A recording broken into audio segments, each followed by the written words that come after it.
Today I'm showing you how to cook 3 pounds of frozen ground beef right inside your Instant Pot. You are not going to want to miss this one.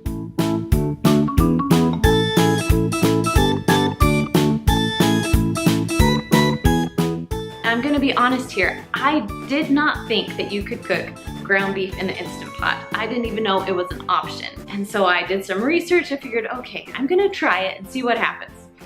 And I was blown away. Usually I'm pretty picky about how my meat tastes. I like to cook it in the skillet. I like to drain my grease.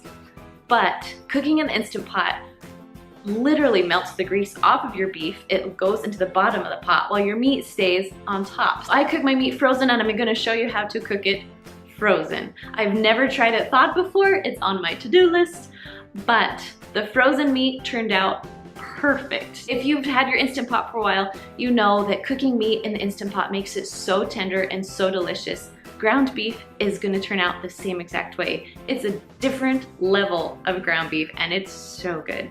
All right guys, if you wanna see how to do it, let's go to my kitchen and I'll show you how to make this Instant Pot frozen ground beef cooked in your Instant Pot. All right, so I'm gonna start with the 3 pounds of ground beef. Yes, that's a lot of ground beef, but I'll show you what I do with it later. So I'm gonna put my little trivet in the bottom of my pan, about 1 cup of water, because you have to have the liquid in order for it to pressurize. Now it's time for the meat. Now I've put this on my counter for about an hour. It's still really frozen, so I'm gonna break it apart so I can put it in pieces in the Instant Pot. Now, if you need to break up your meat into a few different pieces, it will still work. You just want to make sure that your meat is below the fill line so the lid will go on your Instant Pot. Now, I'm just gonna hurry and go wash my hands, and then it's time to put the lid on. Now, you want to make sure that it is sealed all the way and turn the little knob so it's on sealing, not venting. Okay, so I love my manual button or just a normal pressurized pressure cook, whatever your Instant Pot says, and we're going to 25 minutes. Now when your Instant Pot's done, it will start counting up or it's releasing on its own. I let it release on its own for about 10 to 15 minutes. Turn the knob over, there's no steam to come out, so I can take my lid off. Now I wish you could smell my kitchen because it smells so good right now. Now it looks like it's still like a brick of meat, but don't worry, we're gonna turn it into ground beef and it will really look ground up. Okay, so I'm gonna take my 2 big chunks, and if you have multiple little chunks, put them all into a bowl.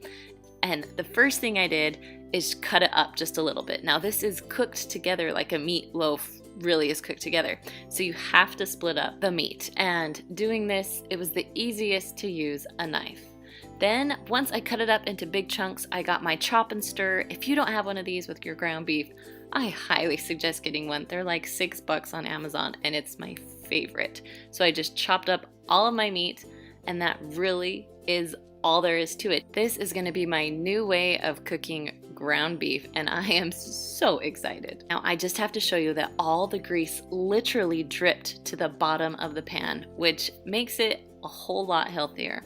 Okay, now 3 pounds of meat is a lot, so I'm splitting it up into 3 different 1-pound bags. So I'm gonna freeze 2 of my bags that each have 1 pound of ground beef, and then I'm gonna put 1 in the refrigerator because I am making taco soup.